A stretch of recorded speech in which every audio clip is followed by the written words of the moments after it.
Begin the current Daf, Masech Shekalim Daf. Begin on the bottom of Yud Gimel base, the last line on the Amud, where the Gemara continues the discussion of the previous Mishnah. We were discussing the topic of this Masech of Shekalim, what we do with the funds of the Beis Hamikdash, and we said those that are in charge of different activities in the Beis Hamikdash. That's what we continue with some of those individuals. Cheers, Kozbans V'Kazach Necheska Planetam Davachem B'Shem for joining us for today's Daf.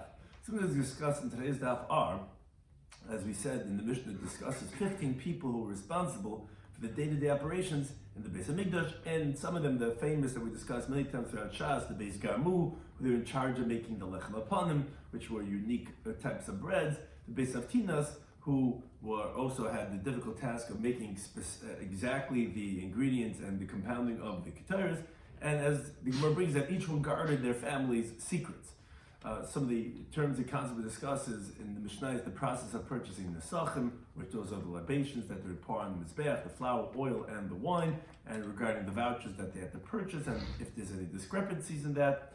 The lechem apanim, as we said, is the unique showbreads, is called lechem apanim, like a face, and also ein oisim shrer al tzibur pachas mishnayim. The Mishnah describes says that you don't make any leadership positions less than 2 people at a time, unless there's certain unique exceptions. So begin the current Daf. The last line, you give him a base. The Mishnah says, he was one of the individuals of the 15 positions that there were in the Beis Hamikdash. He would dig the ditches. So the Gemara tells us that he would dig the ditches in the cave, and he knew as we continue the top of the Dalman of hiding cave, he would know which rock was Mekaramaya, which would bring forth cool water. And which one would bring out hot water, and also until how far would that heat actually reach. So he knew exactly what type of water to dig where to get what type of well. Now interestingly, the Gemara says that actually his son died from thirst, and ironically, or actually more precise, that of precision, is that the actual attribute that a person is very careful about, if he's a little flawed or deficient in it, he actually gets more punished, as the Gemara brings in the 7th parak about Metzia, that one day that one of the Tanaim, he had a worm coming out of his ear when he was buried up in his attic. And the reason was, he said to his wife in the dream, because he once heard the disgrace of the rabbis and they didn't protest. That's actually because Rabbi Shimon, who was that Tana, he was actually more careful in that halacha more than anyone else. Because he never would listen to the Zilus of the Rabban and Mishasik. So actually that's why you get punished in that area, precisely that area itself. So here also, because he actually was so careful in this midah of actually bringing forth the water, so when it happened was that he wasn't so careful as much as he had to be, that's exactly the area that he got punished. And therefore, that's why when his son had to die, it died actually through that area of not having water, although he was the one that brought forth water. Like they say, the Kabbalah's children walk barefoot. Similarly, related, Omer B'Chanina says, Man Omer Rachmana Vatra. Whoever says that Hashem is Mavater on Averis, that he's looks away and it doesn't bother him, Yivatrin B'nei Ma'oyi. Let that person's stomach, his intestines, be looked away, meaning because the primary life of a person is dependent on his digestive system, and so too all the worlds are dependent on the person's actions. So if you think to say that the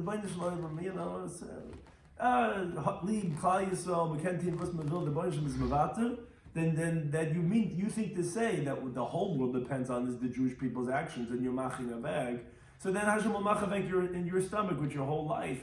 As he brings the Tikkachad brings the Gemara that if the intestines are inside out, inverted, a person can't survive. So too your stomach should be inverted, as if let's see how well you survive without your intestines. Let's see how well the world can survive without the Jewish people. Hashem is not mavater.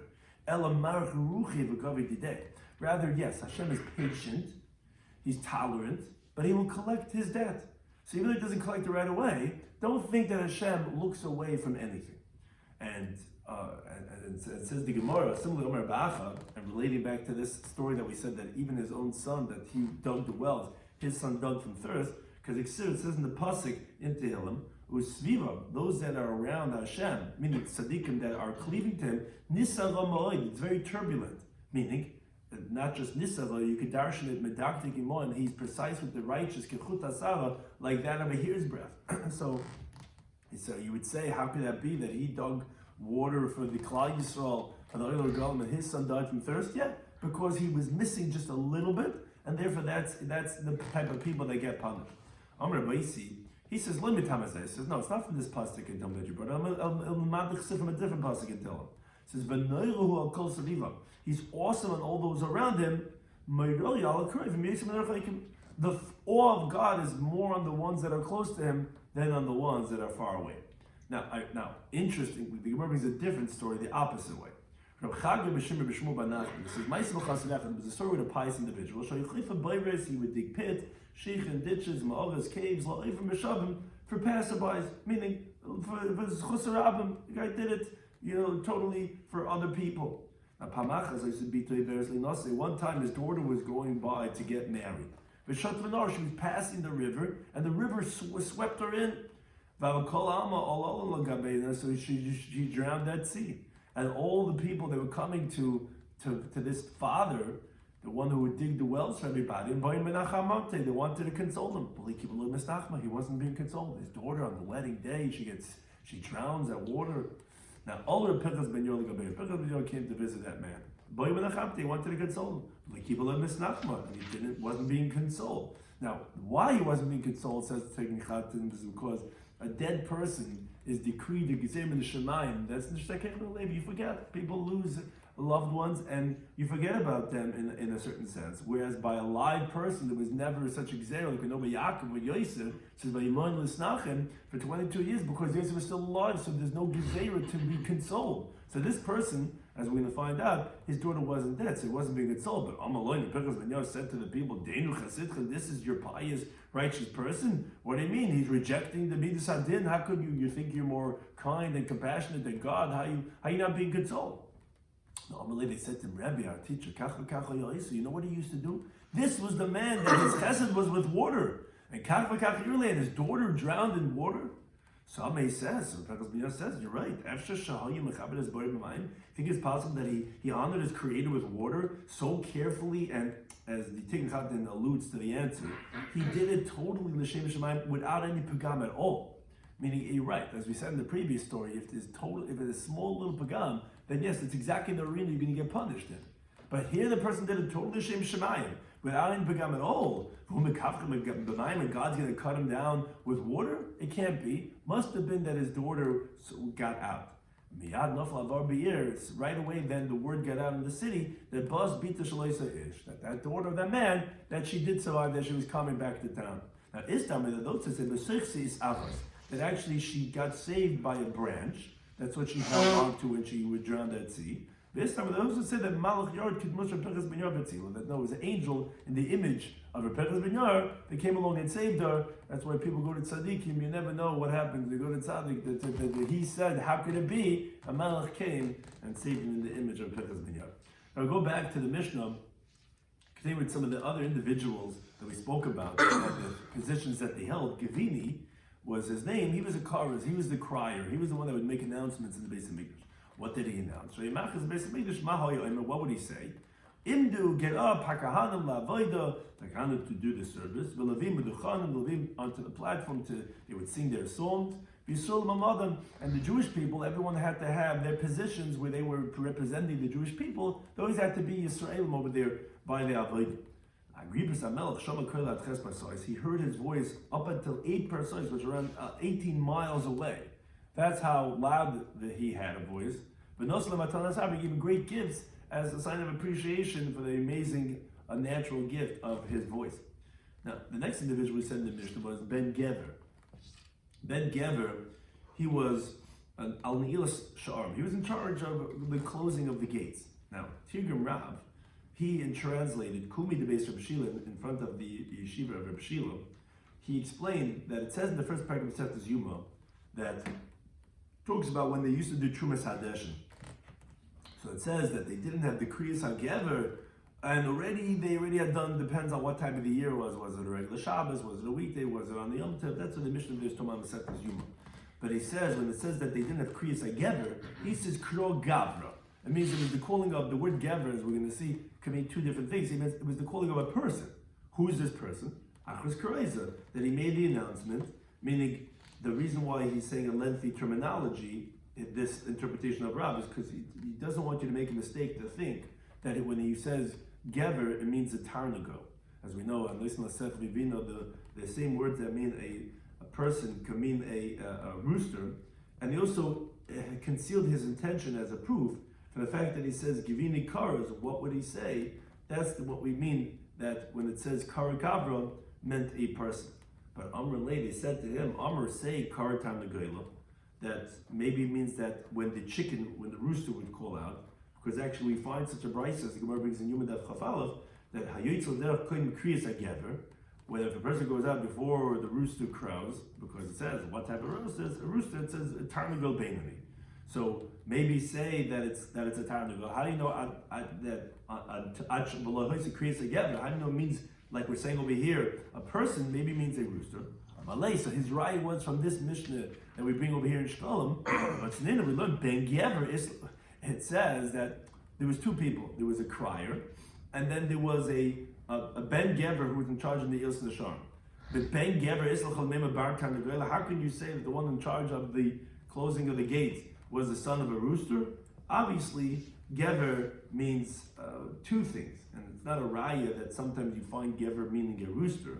So therefore, he doesn't necessarily mean a rooster like you're asking. How do you know maybe it means a rooster? No, you see that Gever, like a Gavra, can mean both a person and that of a rooster, and he's saying that Achlahisa Kriyas Gever was that of a person. The other opinion holds that no, you can't make such a mistake. But if it was the name of a person, then it should have said explicitly that you shouldn't make a mistake. That's a tarnagol. Obviously, if it says Kriyas Gever, in truth, over there it means a tarnagol, means a rooster. And this that we're saying here in our Mishnah, the Givini Karas, that was something else. And this that says it wasn't Kriyas Gever, my guess is actually going on a rooster. So this machlik is essentially over there regarding that Mishnah set this Yuma, which our Gemara is bringing it over here to say, is it a raya from Ben Gever to show you that Gever means a person, not a rooster? Yeah, here we know that it means a person because you can't make a mistake. But over there, where you could make a mistake and you wouldn't know what Gever means, you should have said it's a person. From the fact that it didn't explain it, then that Amanda Amr says it means a rooster because we also should have said it a person. So it's a machlekes in that Mishnah in Yuma if it means a person or a rooster. And as the Tikkun says, that's enough community for his mom. What time exactly would that be? One would be earlier than the other one. We said then next in the Mishnah, the next person was Ben Bevai. He was in charge of Alapaki on the wicks. So what did he actually do? So either that means to say that he would see that they would be equal, like Zabek, like peering it up, so that beautification that the wick should be the same size, or means like the Karbanei, this is that he would actually weave, like almost like what we have by our Havdalah candles. He would weave them, weave them together to make it into the wicks. Now, interestingly, the Gemara brings related to this position that Rabbi Yisi Olu Kufra. He used to went to the village, and Boy B'Manya Alay and Parnasim, he wanted to put people in charge of the village. And the people, no one wanted to become the leader. As the reason is, it says V'snas Rabbanis, you should hate leadership position, and they wanted to be Berech not covered, or they were afraid that they're going to stumble because we know that leaders are tested with specific tests, and if a leader is Matal Emi Yisera, he gets punished. So no one wanted to become the leader, no one wanted to take charge. So all the Amr Kamein, he got up and he said in front of them, look, it says in our Mishnah in Shekalim Ben Beva al Bakia, Ben Beva was one of the 15 people mentioned as the leaders of Klal Yisrael, and what was his job? He was in charge of the wicks. So he says, this man says, if this person was in charge of the wicks, no grace of position. I mean, in a way, he's just doing wicks. Zachali Manazim Gedel Adar, he was merited to be mentioned with the Gedel Adar. You have the Ma'etzes, and you have the guy in Shul who puts the wicks in by the Amid. And he's mentioned in that same list. So you're going to have a job that you can be in charge of people's lives. All the more so that that it overrides everything, and it's such a great mitzvah, and it's appropriate to take such a position that although you're afraid of being a leader, it's worthy because look what the great merit and reward it is of taking leadership positions. Next individual that we said was Ben Arza. He was in charge of Latzlatzla, the symbols. What does that mean? Like we learned in the Mishnah over there in the last paragraph of Masechtas Tamid, Heinif Haskan B'Sadar, when the second in command would lift up his kerchief, so the Hikush ben Arza, the Ger says B'Tzlatzal, then he would bang on his cymbals, and that would be the beginning and the end of the singing of the Levim. Then the Mishnah said Hugris ben Levi al Ashir, he was in charge of the singing. Where Amr Bachi says, what does it mean? What would he do? He knew a very sweet tune. The Amr Olav al Hugris ben Levi, they said regarding Hugris ben Levi, that he would sweeten his voice in song. When he would put his thumb in his mouth, he would produce all different types of song. And all his brothers, they would jump back from that sound. Those guys who whistle. They would put in his thumb, and who knows what sounds would come out. And they would use such an awesome voice. They would all just jump at the sound of the sweetness of the voice that it would make. The next individuals we mentioned in the Mishnah was Beis Garmu. They were in charge on Laisa Lechem Apan, on making the showbread. So the Gemara tells us a brayso that Beis Garmu, he became a Laisa Lechem Apan. They were efficient in the making of the showbreads on the shulchan. And Ubri Diasai. Also, it was an art how to take it down from the oven. But they didn't want to teach people how it's done. So, what the sages do, we do a free market. So they brought craftsmen, you don't want to teach us. They went to Alexandria in Egypt, which were also the very wise men. And they were also proficient in making lechem panim. The problem was, they didn't know the art of taking it down from the oven. Now, why? So the Gemara tells basically what the Beis Gamu used to do, they would heat the oven from the inside. They would heat it from the inside. They would take it out of the form. You have to shape the lechem panim with a shaper. They would only take it out of the box from the outside. So therefore, it didn't become moldy because they only took it out of the form out of the oven. Problem is the elu. But these craftsmen from Alexandria, they heat up on the inside, but they would also take it out from inside the oven. They didn't know how to take it out of the form on the outside. But it was and therefore became moldy because it wouldn't have the ability to cool down in the form on the outside. Now, once the sages realized that this is happening, they said, whatever God created, He made for His honor. Shemach says the pasuk in Mishlei, whatever God made, was for His sake, for His honor. That His table shouldn't be disgraced with moldy bread. So we got to do whatever it takes to get nice bread. So Sholchach, they sent after the Beis Garmu. Didn't want to come until they doubled their wages from the Trumas Halishka, which we said in our Masechta that they would get paid from the Trumas Halishka. So Yudis Manahayah Nightman, they used to go ahead and take 12 mana.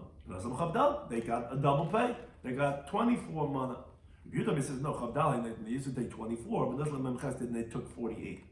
Now Amalan, they said to him, why do you want to teach people the art of making the lechem hapanim? Amalan, they said to them, it's a tradition from our hands and from our fathers. They knew that this base of Mikdash is going to be destroyed. And because we don't want to teach other people. Now we have a temple, so everyone's doing it by our temple. When the temple's destroyed, they're going to do it in front of their deity, in front of their idol. We don't want people to do it in front of the Avodah Zarah. Says the Gemara, regarding the following thing, they were, although this was disgraceful for them, that they didn't want to teach people, although they had a good excuse, but the following idea, they were mentioned meritoriously. This house of the Garmu, their children never had refined bread in their hands. And no one should say, yeah, we know this family. They're taking from the lechem hapanim, giving it to their kids. Their kids never ate white bread, they never ate refined bread, so that people shouldn't say they're taking from lechem hapanim. So you see, they were careful for that type of chashash of marasai. I think maybe a similar type of idea with the other family, Beis Avtinas. They were in charge of Maisa Keteris, in the making of the incense. So the Brisa brings a very similar discussion. So Beis Avtinas, so Yibikin on Maisa Pit Makteris. This family was in charge and proficient in making the compounding of the keteris. They knew how to grind the herbs and mix it well together, like it says in the pasuk. The mulach has to be very well mixed. Mala Ashan. They also were proficient in this herb called Mala Ashan. That was its name, which literally, that's what it did. It also made the smoke go up. They didn't want to teach anyone how to do this. It wasn't Coke that was the first one that did this. You see, this went way back. People didn't want to share the secrets of how they make their things. So they went and they brought craftsmen, professionals in Alexandria in Egypt. But he became the Pete McTurz, and they were well versed in also compounding the incense. But of they weren't proficient. They didn't know this herb, which is called Malashon, that makes it go straight up like a stick, the smoke. So Shobes Aftinas, he said, the house of Aftin, when they would make it, it went straight up like a stick, this smoke. Ufaisa, but you read this, then it would spread out and then come down on the side of the walls, which is pretty cool. But that of the Alexandrians, it would start dissipating and start spreading out right away. So once the sages realized this is happening, they said, whatever God created was for his honor. So it says in the Pasuk in Yeshaya, whatever is called out of my name, I made for my honor. Or the other Pasuk, whatever God made, only made for his own sake. So it says, so the whole world is for Hashem. How can we be cheap on God? So they sent after this family of Avtinas. They didn't want to come until they had to double their wages. They used to take 12 mana, but they give him 24. He says, no, they used to take 24, they give them 48. They said to them, why don't you want to teach people how to do this? Why are you guys so stubborn? They said to them, remember saying, there's a tradition in our hands from our fathers. The base of is going to be destroyed. We don't want other people to learn. They can do it in front of their Rabbi.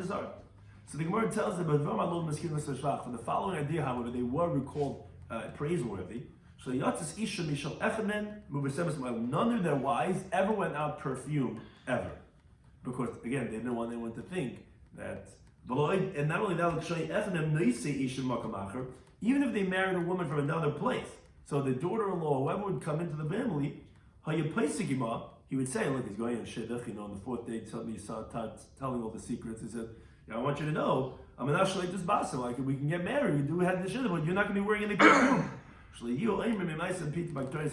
No one should think that they're going and using the incense of the Ma'aseh This is what it says the Pasuk Midbar. So you have to be clean from God and from the Jewish people. No one's allowed to suspect you that you're doing anything wrong.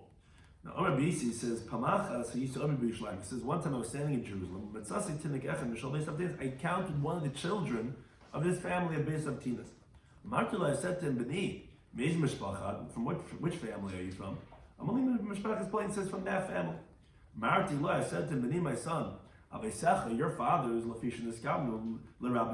because they intended to increase their own honor, meaning that no one should be, only our family, I'm the only one who knows this and everyone's going to need me. So because they increased their own honor, and to diminish the honor of God, because obviously the more people that could do it, the better we can have that free market.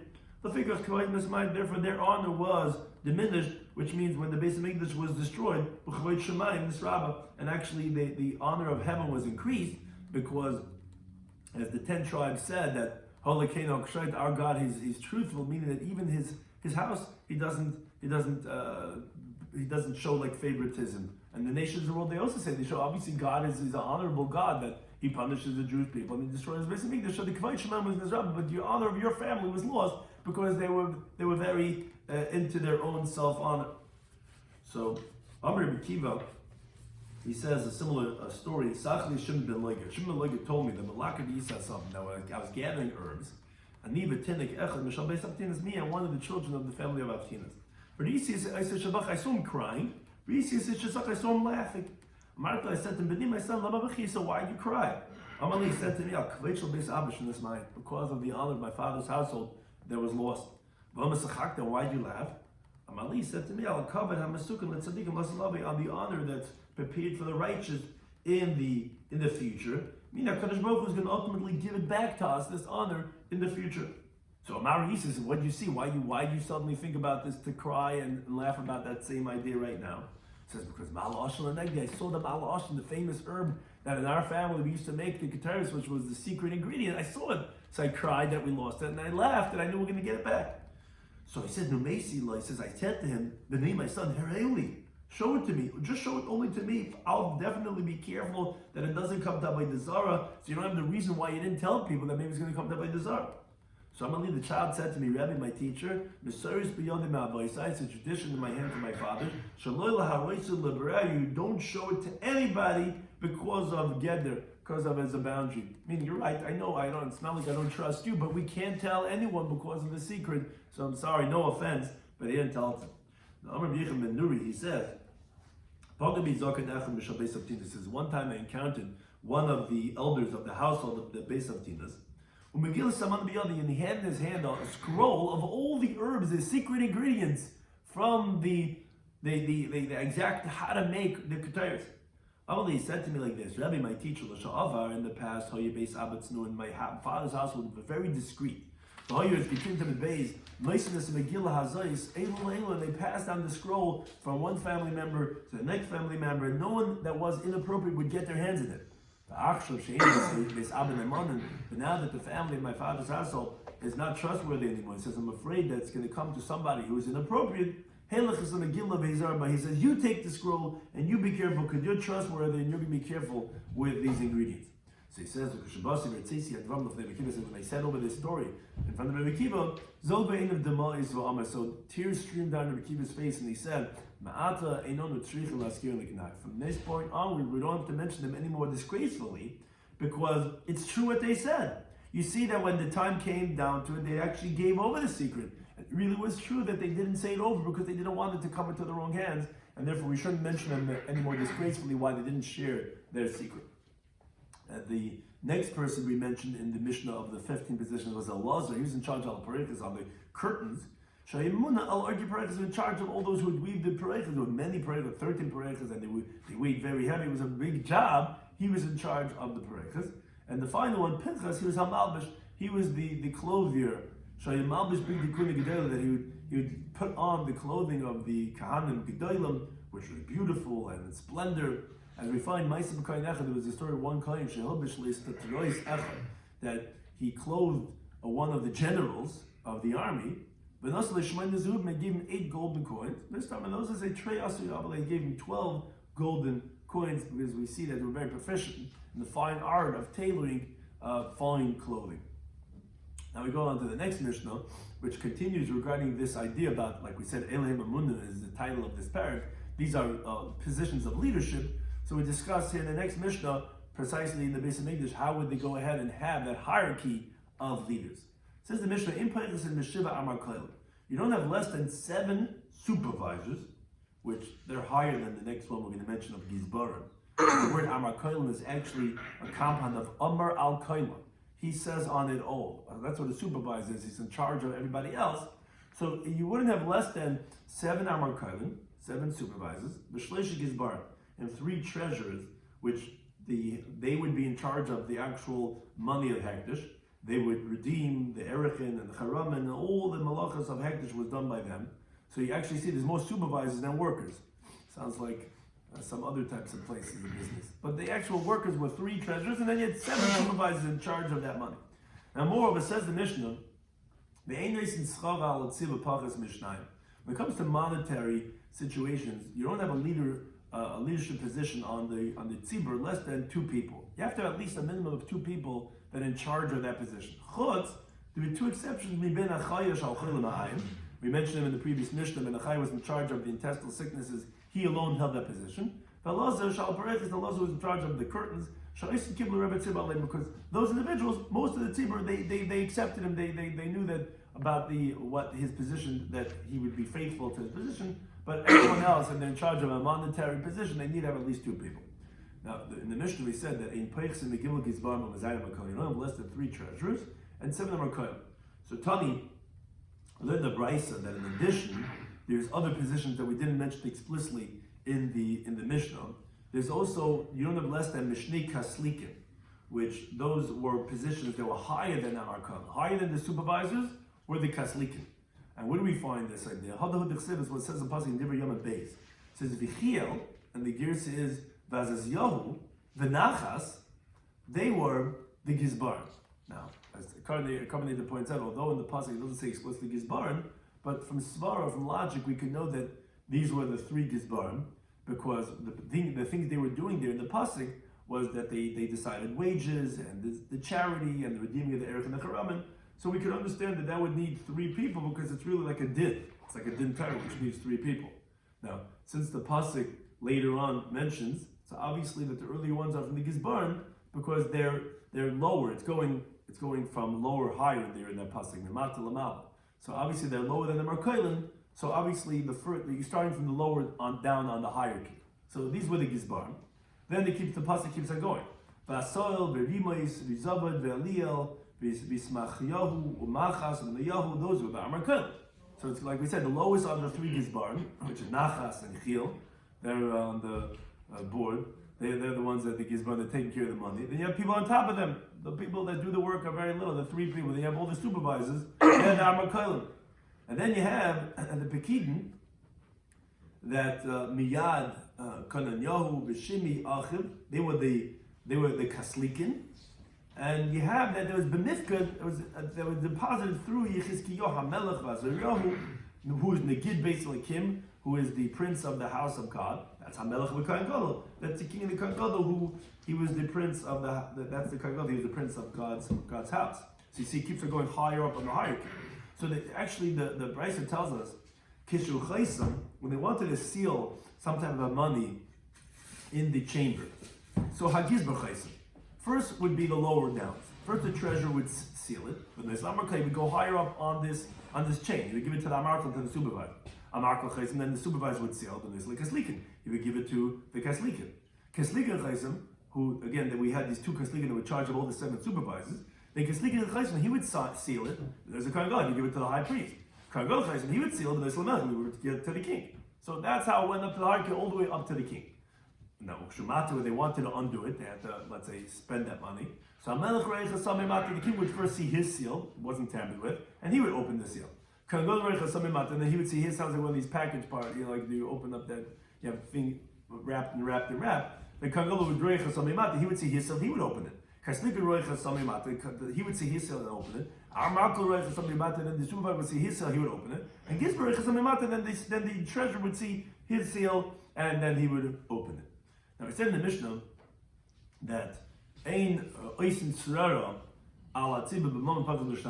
that we don't make leadership positions regarding money less than 2 people. So if not Mishim Money, he says why? Al Shem, like we find the pasuk in Shemais. That they took the gold and the tchelis and the blue wool and the purple wool. With Haim is plural, and you don't have plural less than 2. So you see, you have to have at least 2 people for a leadership position when it comes to money. Now, Amar Reb Chama b'Reb Chanina, the Gemara expounds why exactly should we have at least 2 people when it comes to monies, whereas we find people are suspicious. So it says from the leftover pieces of the luchas were made out of sapphire. So when they carved it out, the leftover pieces of the sapphire, Moshe Rabbeinu took, and that's how he became wealthy. As Tikkun says, that's why we bring this over here to explain why you need 2 people. That people shouldn't come to suspect you, because, as we're going to shortly quote, the generation of Moshe Rabbeinu, they actually spoke about him, for sure, and that's the great Moshe Rabbeinu, for sure, other people, other generations, you got to be above suspicion. So when it comes to monetary, you can't do the funds yourself. You got to have at least 2 people. People are going to say, oh, this guy is doing it for himself, whatever, this and that, and they're not going to want to hear it. So that's like we're saying, that even Moshe Rabbeinu, he became wealthy from the leftover pieces of the luchas. This is what it says over there in Shemais, carve out for yourself 2 tablets of stone. What does it mean for yourself? The psailas, the carvings, the shavings, are actually of sapphire. You get to keep. That's how I became wealthy. And again, like that's why we're saying you should be careful. But actually, a different source, Rabbi Shloimy says, he says, no, Moshe Rabbeinu became wealthy because God made a trove of precious stones and of gems and of pearls that God created for him in his tent. And from there is where Moshe Rabbeinu became wealthy, besides the luchas. He doesn't hold that he got wealthy from the psilas haluchas. Now, related, like we said, that even his own generation suspected him. It says in the pasuk over there, the Pita Achri Moshe, that they look after Moshe Rabbeinu until he would go to his oil, because he had his oil far away, and they would watch him until he got to his tent. To actually train him around, we have a machlekes amarah. Chadam l'ganai, one says, yeah, they were looking after him disgracefully. Chadam l'shvach, one says praiseworthy. Mandam l'ganai, the one that says disgracefully, they would say, Chamun shokin, look at his thighs. You have to understand what leaders have to go through. This is how people talk about them. This is a great Moshe Rabbeinu. Chamun Karen, look at his legs. Chamun Kupad, look at how fat his flesh is. Achal min diyudai, v'shas min diyudai. He eats from the Jews, he drinks from the Jews. Kol midilei, all that he has, all his money, min diyudai, it's from the Jews. Yeah, it's all he's taking our stuff. We're paying him, and he's taking everything. And that's why he said that even Moshe Rabbeinu was being suspected by the Jews. Therefore, no leadership position should be less than 2 people. The one that says praiseworthy, he says, no, if only Mechamei Tzadikayim Ezak, if only I can look at the righteous and their merit, Tuvei Dezachas LaMechamei Yasei, how praiseworthy it is to look at a tzaddik. They wanted to see him, that we know that the people would even say that he became great by just looking at a righteous person. Halavai, what a great merit it is to see, and usually it's actually both. You have those people that all they see is that, that's what he takes from us. You have people say, Azat Tzaddik, what a schus. We see the next Mishnah, that on this idea about leadership positions, you need to have 2 people. So you see that in the base of English, when they would buy their karbanas, it would also be with 2 people. The Mishnah says, there were these 4 types of tokens, of receipts in the base of Mikdash, where really there was 3 for 3 different types of nesachim that there were with animal karbanas. The 4th one was actually a combination. There was 4 types in the base of Mikdash, but really there's 3 primary types. And on these tokens were written egel, calf, meaning the first token was for the nesachim of the bakar, of bull, which there was gimel esroinim, there was 3 esroinim of flour, which was mixed with a half a hin of oil, and the wine from the nesachim was a half a hin. That seal, that token said egel, a calf, which was for all the cattle, really. The second one said on it zachar, which was that of a male, which is that of a ram, which was the nesachim of an ayil, which the targum is dicha, which is what a lashon of zachar is. Its libations were 2 esroinim of flour, which was mixed with a oil of 1/3 of a hin, and the wine from the nesachim was also 1/3 of a hin. The third token was gedi, was just said a kid goat, but actually those were nesachim for a keves ben shanaseh, for a lamb in its first year, which is really old sheep, which is a saran of silas, 1 saran of flour, which is mixed with a 1/4 of a hin of oil, and in wine was also a 1/4 of a hin of wine. Now the 4th one said on it b'chayte, which that actually was the 4. That 4th one was nesachim of a wealthy mitzayir. He would bring 3 animals. He needed 10 lugan of oil with 9 for the 3 kvasim, and 1 extra one, meaning each keves, like we said, needs 3. So he had to have 9 because he had 3 kvasim, and he had to have a 10th one because he had to put onto his bahina. He said to put on his big thumb and his ear. Now the reason why I call him chayte, why is a mitzvah chayte? Because the Gemara says in Erchin that the goyim come for 7 types of sins, so therefore we call him a chayte. But Nazam, he says actually heihayu. There were actually 5 different tokens, because there were 2 different tokens for 2 different types of mitzvahs, as the Gemara will explain, one for a wealthy mitzvah, one for a poor mitzvah. Now he actually says Va'aram is kasav alein. It actually was written on it in Aramaic, because that's how most of them spoke, were Aramaic. And instead of saying in the Hebrew, was egel, was again calf, dachar was the ram, gedi, the goat, chayte dal. He says again, the reason why the 5 was because it was the poor mitzvah, the chayte asher, and was the wealthy mitzvah. So you might explain what's the machlekes regarding. Now, egel, says the Mishnah, when it said the one of the calf, mishamish and niskei baka, that was used for all those that were cattle. Gedalim and katanim, whether they were the older types of cattle, the younger types, charim the caves, whether male or female, meaning whether for it's nesachim for an oil which only comes male, or whether it's for a shlum which comes male or female. Either way, the oil is a shlum were those that required nesachim, like it says oil is zavach, and it would have those nesachim. That was the token you would get. Would see the one that said egel. Gedi, the one that said kid, mishamish and nisched son. That was for all the flock. Because again, sometimes you have to have an older animal for a carbon, a younger one. So it's whether the older or younger is carbon, you have male or female. Either one, they were all with this same one of Gedi. The one exception that was not from the sheep family that was not used, that was a different one. That was that of rams, because that's actually the other one. That of Ayil, which was that of Gedi, that was the one of Zachar, was Meshamash and Nischei Milvad. That was the one that was used specifically only for rams. That had its own type of nesachim. And the fourth one, chayte, mishamish, that was the sin that we said, the Mitzayr Asher, mishamish and niske, sholish beimish Mitzayr. That was used for the Nesachim, the three animals of the Mitzayr. Now, so the Mishnah tells us that Misha hu mevakish Nesachim. So if someone needed libations, he has to bring a carbon. So he'd come to the Beis Hamikdash, and he would go to Yechon, he was in charge of giving out the tokens. But he would give him money, and he would get a receipt back, a ticket. Then he become Ta'achaya. He was in charge of the actual, he had the Nesachim, he had all the wine, he had all the products over there. So the person would give him the receipt, they give him the token, become a Nesachim, and then you got the Nesachim. Now the Arab point, as we said, you need to have two people in charge. You couldn't just go to one of them and get what you needed because you needed two people. Now the Arab point is in the evening, these two individuals, Yechon and Achai, would come near each other and they would make an accounting. He would take out the receipts he got.